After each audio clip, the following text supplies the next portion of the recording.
Hello everyone, आज की video में हम GUI बेस BST देखेंगे। तो ये आपके सामने उसका आउटपुट है। तो ऐसे करके आउटपुट आएगा। तो सबसे पहले मैं आप कोड को कंपाइल कर देता हूँ आपके सामने। तो ये कोड है, इसको हमने कंपाइल किया। हमने डेव C++ उसको चला रहा हो तो ये बंद करना पड़ेगा। दोबारा से एग्जीक्यूट करते हैं। ओके, तो ये एग्जीक्यूट कर दिया। ये आपके सामने एग्जीक्यूट होगा। अब यहाँ पे इनपुट देनी होगी। अब BST के लिए हम कुछ भी इनपुट्स देते हैं। तो मैं इसको देता हूँ 23, 34, 32, 12, 3। डबल जब इंटर प्रेस करूँगा, जब एम्प्टी वैल्यू कुछ इनपुट करूँगा तो ये स्टॉप हो जाएगा और यहाँ पे BST प्रिंट कर देगा। तो ये BST प्रिंट हुआ है।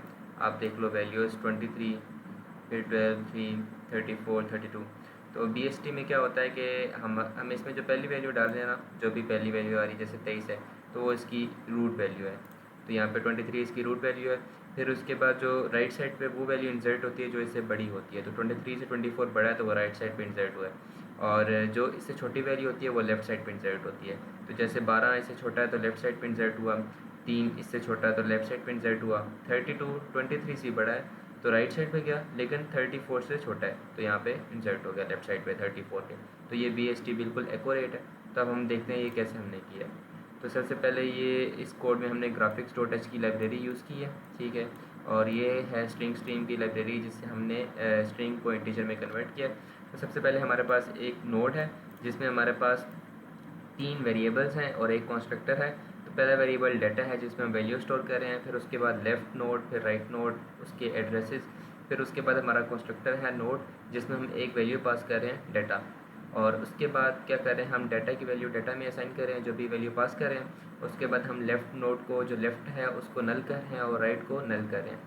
तो नोड के जो लेफ़्ट और राइट है उनको नल कर रहे हैं। तो ये फंक्शन है हमारा इंसर्शन का।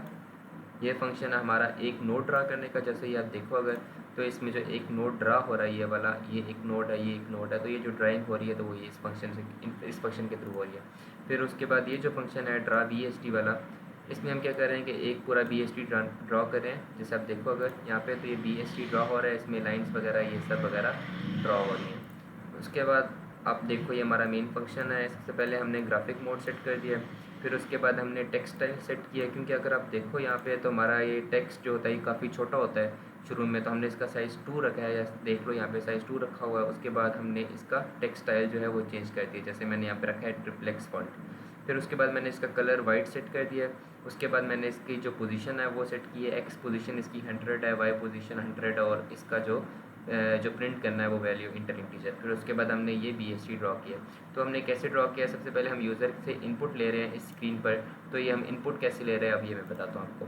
तो ये इनपुट इस तरह ले रहे हैं, हमने एक स्ट्रिंग वेरिएबल बना दिया इनपुट स्ट्रिंग के नाम से, और एक इनपुट इंडाल एक वेरिएबल बना दिया। तो हम इनपुट स्ट्रिंग में स्ट्रिंग इनपुट ले रहे हैं और फिर उसको हम कन्वर्ट करके स्ट्रिंग के थ्रू इनपुट इंटीजर में डाल रहे हैं, और फिर हम उसको BST में वैल्यू इंसर्ट करें। तो सबसे पहले अपना हमने रूट बना दिया ट्री का और उसको नल कर दिया। फिर उसके बाद हम तब तक इनपुट ले रहे हैं जब तक उसकी जो इनपुट है वो खाली नहीं होगी। तो पहली इनपुट ली उसने stdc इन इनपुट के थ्रू, गेटलाइन के थ्रू। फिर उसके बाद उस इनपुट को हमने स्ट्रिंग के थ्रू कन्वर्ट किया। तो स्ट्रिंग में ये होता है कि इसका एक वेरिएबल बनाते हैं, स्ट्रिंग के वेरिएबल बनाते हैं और उसमें कोई भी वैल्यू पास कर देते हैं, और वो फिर वैल्यू हम किसी भी दूसरे वेरिएबल में पास करके उसको कन्वर्ट कर सकते हैं। जैसे यहाँ पे इनपुट str को हमने पास किया, तो इनपुट str हमारा स्ट्रिंग टाइप है। उसके बाद हमने इसको क्या किया, ss से निकाल के इनपुट इंट में डाल दिया, और अब इनपुट इंट जो है वो हमारा इंटीजर टाइप है। फिर उसके बाद हमने फंक्शन कॉल किया रूट इंसर्ट इनपुट इंट। तो हम क्या कर रहे हैं, इंसर्ट फंक्शन कॉल कर रहे हैं जिसमें हम वैल्यू BST में इंसर्ट कर रहे हैं। और अगर खाली इनपुट होती है तो हम क्या कर रहे हैं, ब्रेक कर रहे हैं लूप। उसके बाद हम फंक्शन कॉल कर रहे हैं ड्रा BST जिसमें 4 पैरामीटर जा रहे हैं। पहला रूट हमारा, उसके बाद हमारा एक्स पोजीशन, हमारा वाई पोजीशन, और फिर उसके बाद हमारी हाइट। ये हाइट जो है वो मैं बाद में बताऊंगा किसके लिए है। तो ये हाइट हमारी इसके लिए है। अगर आप देखो ये जो लाइन्स की हाइट है ये वो लाइन है, ये हाइट है। तो पहली दफ़ा 200 है, हर दफ़ा जब प्रिंटिंग होती है तो हाइट में डिवाइडेड बाई 2 हो जाता है। जैसे यहाँ पे 200 था, डिवाइडेड बाई 2 हुआ तो 100 हो गया। फिर अगर इससे कुछ आगे लाइन होती तो वो 50 की होती। उसके बाद ये फंक्शन है गेट फंक्शन जिससे हम वेट कॉल करने, माउस का वेट करते हैं, माउस क्लिक का। और ये फंक्शन है क्लोज ग्राफ का, ताकि हम जो हमने ड्रा किया है, ये हमने जो BST मोड ऑन किया इसको क्लोज कर सकें। तो हम अपने फंक्शंस देख सकते हैं। ये इंसर्शन का फंक्शन है। आपको पता है कि वैल्यू इंसर्ट किस तरह होती है। अगर वैल्यू जो रूट से है ग्रेटर है तो वो राइट साइड पे इंसर्ट होती है, अगर वो रूट से छोटी है तो वो लेफ्ट साइड पे इंसर्ट होती है।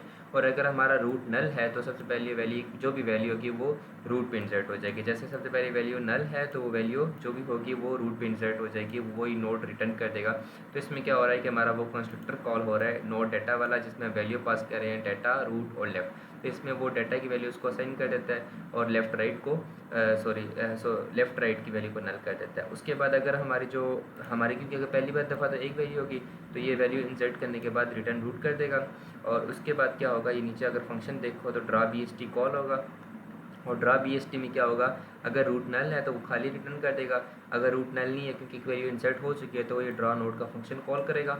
और इसमें क्या होगा कि इसमें वो प्रिंटिंग कर रहा है। इसमें क्या कर रहा है, सबसे पहले फील्ड स्टाइल जो है वो ब्लू कलर कर रहा है, फिर उसके बाद उसका कलर येलो कर रहा है, उसके बाद सर्कल प्रिंट कर रहा है 20 रेडियस का। XY पोजीशन पे जो भी हम उसमें वैल्यू पास कर रहे हैं ना, XY जो भी पोजीशन पास कर रहे हैं उस पोजीशन पे 20 रेडियस का एक सर्कल ड्रॉ कर रहा है। फिर उसके बाद हमारा फ्रंट साइड जो है फ्रंट साइज वो सेट कर रहा है, जैसे इसने 1 किया है। पहली दफ़ा अगर आप देखो यहाँ पे 2 था तो बहुत बड़ा था, अब इसके अंदर छोटा छोटा है, 12 छोटा लिखा हुआ है, 23 छोटा लिखा हुआ है, तो उसका फ्रंट साइज़ 1 है। फिर उसके बाद एक उसने स्ट्रिंग वेरिएबल बनाया हुआ है करेक्टर str का, एक स्ट्रिंग अरे बनाई हुई है, करेक्टर अरे बनाई हुई है। और फिर उसको क्या किया कि उसको यहाँ पे प्रिंट किया। तो अब क्या होता है कि अगर यहाँ पे हम स्ट्रिंग यूज़ करते हैं तो यहाँ पे ये इसको हम यूज़ नहीं कर सकते, क्योंकि अगर आप देखो यहाँ पे अगर मैं इसको ऐसे लिखूँ तो इसमें शो भी हो रही है, अभी शो हुआ था। अगर मैं इसको रिमूव करूं, अब शायद शो करें, अच्छा जो भी, लेकिन इसमें ये होता है कि इसमें हम करेक्टर अरे पास कर सकते हैं, करेक्टर स्टैटिक वैल्यू पास कर सकते हैं, लेकिन स्ट्रिंग नहीं कर सकते। तो इसलिए हमने यहाँ पे करेक्टर str बनाया। और उसके बाद ये printf का फंक्शन है, ये सी फंक्शन है जिसके थ्रू हम क्या करते हैं, स्ट्रिंग को इंटीजर में कन्वर्ट कर सकते हैं। तो इंटीजर को स्ट्रिंग में कन्वर्ट कर सकते हैं, बस ये कर सकते हैं। तो हम इसमें ये डाटा वेरिएबल जो है हमारा इंटीजर है, मॉडुलस डी हमारी इंटीजर टाइप है, और कन्वर्ट हम किस में कर रहे हैं, स्ट्रिंग में। ये स्ट्रिंग में कन्वर्ट कर देता है करेक्टर अरे में। उसके बाद हम इसको यहाँ पे यूज़ कर रहे हैं। और ड्रा BST के फंक्शन में हम चेक करें, अगर हमारा रूट नल है ठीक है तो हम उस पर रिटर्न करें, अगर रूट नल नहीं है उसमें कुछ वैल्यू है तो सबसे पहले वो नोड प्रिंट करेगा। फिर उसके बाद जब तक उसकी लेफ़्ट वैल्यूज़ है ना तब तक वो उसको ड्रा BST को कॉल करता रहेगा, और उसके बाद ये इस ड्रा नोड को प्रिंट करता रहेगा। और जब वैल्यूज़ लेफ्ट साइड पर प्रिंटिंग हो रही है तो वो क्या कर रहा है कि वो उसका सेट कलर रेड कर रहा है। उसका सेट कलर रेड इसलिए कर रहा है कि जो लेफ्ट साइड पे वैल्यूज़ इंसर्ट हो रही हैं, अगर आप देखो ये लेफ्ट साइड पे इंसर्ट हो रही है तो इसका कलर रेड सेट कर रहा है। तो जो भी लेफ्ट साइड पे वैल्यूज इंसर्ट होंगी उनकी लाइन का कलर रेड होगा। तो ये नीचे लाइन प्रिंट कर रहा है सेट कलर रेड करने के बाद। इसमें XY पोजीशन जो है हमारी इनिशियल X और Y पोजीशन है, X माइनस H जो है वो हमारी दूसरी जो X कोऑर्डिनेट है वो है, और Y प्लस 50 उसका दूसरा कोऑर्डिनेट है। तो अगर आपको दिखाऊं तो ये XY पहले इनिशियल पोजीशन है, और X माइनस H, अब जैसे H यहाँ पे देखें, अगर ये H हमारे पास 200 आया था, तो X माइनस H यहाँ से X में से माइनस H किया 200, तो वो तकरीबन इतना बनता है। तो ये X माइनस H हो गया। और Y प्लस 50, तो पहला Y यहाँ पे था तो उसमें प्लस 50 किया तो वो नीचे इतना हो गया। तो X माइनस H और Y 50, तो फिर तकरीबन यहाँ पे हो गया। ये वैल्यूज़ यहाँ पे यहाँ तक लाइन प्रिंट करेगा, ठीक है। तो इसने टेढ़ी लाइन प्रिंट कर दी। उसके बाद हमने ड्रा BST का फंक्शन कॉल किया, लेकिन इसमें हमने वैल्यूज़ चेंज कर दी हैं। रूट लेफ्ट में हमने अपना लेफ्ट एड्रेस पास किया इस चीज़ का। उसके बाद X माइनस H मतलब X की वैल्यू वो कर दी है जो भी यहाँ पे X माइनस H की बनी है, Y की वैल्यू वो कर दी है जो Y प्लस 50 की बनी है। और इसके अलावा हमने H की जो हाइट थी उसमें उसको डिवाइड बाई 2 कर दिया, मतलब अगली दफ़ा जो लाइन प्रिंट होगी वो कम होगी। यहाँ पे जिस तरह 100 की थी 200 की थी, तो वो डिवाइड बाई 2 करके 100 की प्रिंट होगी।